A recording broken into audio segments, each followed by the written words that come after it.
दोस्तों स्वागत है आप सभी का लाइफलाइन वेलनेस पर। मेरा नाम है अरविंद सिंह राणा।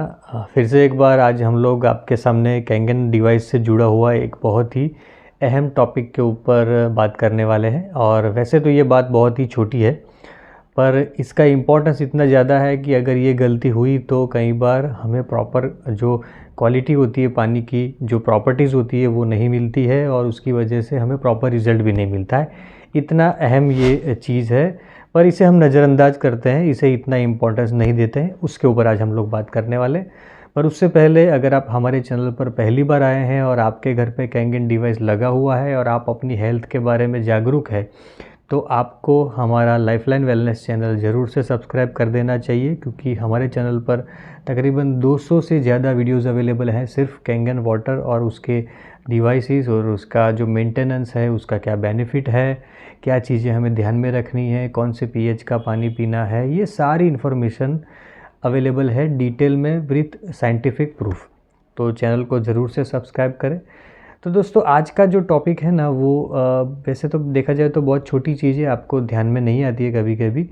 जो हम कैंगन डिवाइस को आरओ के साथ कनेक्ट करते हैं, ठीक है। आरओ लगाना तो हमारे इंडिया में कंपलसरी है, क्योंकि हमारे यहाँ पे जो पानी आता है म्यूनसिपल कॉरपोरेशन का हो या बोरवेल का हो, वहाँ पे टीडीएस मेंटेन करके नहीं आता है और उसके अंदर कई सारी इम्प्योरिटीज़ भी होती है, कुछ कचरा वगैरह मिट्टी ये सब कुछ आते हैं। तो इसके अंदर हमें आरओ इसीलिए लगाना है क्योंकि टीडीएस मेंटेन हो। जो टीडीएस हमारे डिवाइस को चाहिए 100 से लेकर 200 के बीच का, उतना उसको देने के लिए आरओ लगाना ज़रूरी है। और कुछ इम्प्योरिटीज़ कचरे को दूर रखने के लिए हमें लगाना ज़रूरी होता है, ठीक है। ये एक बात हो गई। पर जो मुझे बात कहनी है वो है आरओ के साथ जब हम हमारे कैंगन डिवाइस को कनेक्ट करते हैं तो बीच में एक बूस्टर पंप लगाते हैं। तो वो बूस्टर पंप क्या करता है, आरओ के अंदर जो पानी होता है उसको खींच के हमारे कैंगन डिवाइस को सप्लाई करता है। तो इस बीच में क्या होता है कि अगर बूस्टर पंप हमारा प्रॉपर अमाउंट में पानी खींच नहीं पाता है तो उसके कारण जो कैंगन डिवाइस को पानी कम मिलेगा, वो कम फ्लो जनरेट करेगा और उसकी वजह से कई लोगों को एक ही तरफ से पानी निकलता है, यानी मेन जो होस होता है वाइट कलर का, मेन वाइट कलर की पाइप, वहीं से पानी निकलता है, वेस्टेज से नहीं निकलता है। कई लोगों को सिर्फ वेस्टेज में निकलता है और मेन होस में नहीं निकलता है।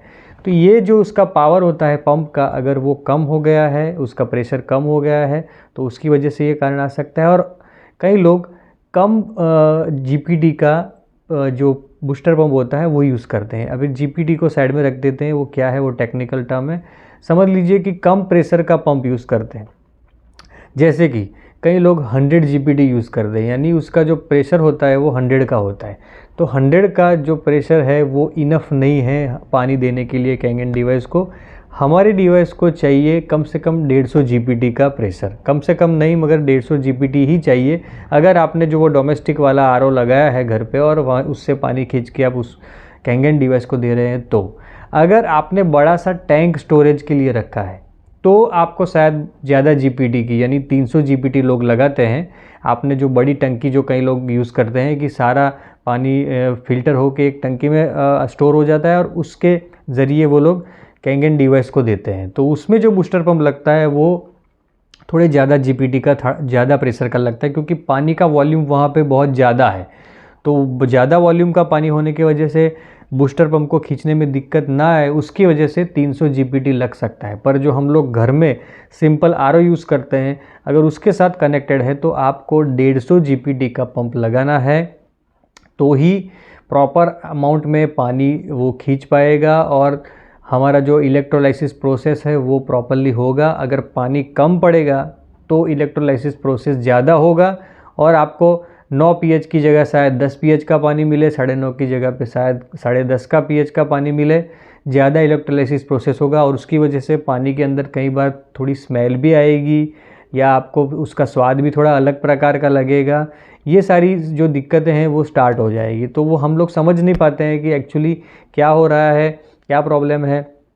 कई बार इलेक्ट्रोलाइसिस प्रोसेस प्रॉपर ना होने की वजह से भी पानी के अंदर प्रॉपर्टीज़ नहीं आती है। तो उसके पीछे भी एक रीज़न ये है कि हमारा बूस्टर पंप या तो ख़राब हो गया है, उसका प्रेशर कम हो गया है, या तो हमने ऑलरेडी कम प्रेशर का ही, जैसे कि मैंने कहा 100 जीपीटी का ही लगाया है। तो यहाँ पर मैं इतना क्लियर कर दूँ कि अगर आपने सिंपल आरओ से जोड़ा हुआ है, हमारे कैंगन डिवाइस को, तो आपको 150 जीपीटी का यूज़ करना है और आपका स्टोरेज ज़्यादा है, बड़ा है, तो आप 300 जीपीटी का लगा सकते हैं। और उसके बाद में आपकी प्रॉपर्टी आपको चेक करनी है, कितनी प्रॉपर्टी आती है, कैसी प्रॉपर्टी आती है, तो उस हिसाब से आप आगे का स्टेप ले सकते हैं। पर ये स्टेप को भी ध्यान में रखना है, ये भी बहुत इंपॉर्टेंट चीज़ है। ऐसा नहीं है कि कैंगन डिवाइस के अंदर ही सारा मैकेनिज़्म है, वही पानी को ठीक कर देता है। बाहर से हम जो मैकेनिज़्म यूज़ करते हैं उसके ऊपर भी ये चीज़ डिपेंड करती है। तो दोस्तों यही चीज़ आपसे डिस्कस करनी थी। और एक बहुत ही इंपॉर्टेंट चीज़ आपसे डिस्कस करनी है कि अगर आप हमारे चैनल के परमानेंट मेंबर बनना चाहते हैं तो आप हमारे चैनल को ज्वाइन कर सकते हैं। सब्सक्राइब बटन के बाजू में जो ज्वाइन बटन है उसको आप प्रेस करेंगे तो आपके सामने जो चीज़ आएगी वो, अगर आप मेंबरशिप लेना चाहें तो मेंबरशिप ले सकते हैं। और उससे आपका बेनिफिट क्या मिलेगा, हम लोग लाइव सेशंस करते हैं, उसके अंदर हम कुछ ऐसी स्पेशल जानकारी है, कुछ ऐसी खास जानकारियाँ शेयर करते हैं हमारे बॉडी के बारे में, डिसीज़ के बारे में, और उसके साथ कैंगन वाटर का हमारा क्या रोल है। ऐसी कई सारी इन्फॉर्मेशन, वैल्यूएबल इन्फॉर्मेशन हम आपको देते हैं। और हमसे सोशल मीडिया के माध्यम से जुड़ने का भी आपको इसके अंदर हम बेनिफिट देते हैं, ताकि आप हमसे डायरेक्टली जुड़ सके। कुछ अगर आपकी क्वेरी हो वगैरह हो तो आप डायरेक्टली हमसे जुड़ सके। ऐसी सारी अलग अलग प्रकार की जो फैसिलिटीज़ है वो हम इसमें प्रोवाइड करते हैं। तो हमारे चैनल को ज्वाइन ज़रूर से कर ले, ताकि आपको एक्स्ट्रा बेनिफिट भी मिलना स्टार्ट हो जाए। दोस्तों फिर मिलेंगे नए विषय के साथ में। Thank you very much.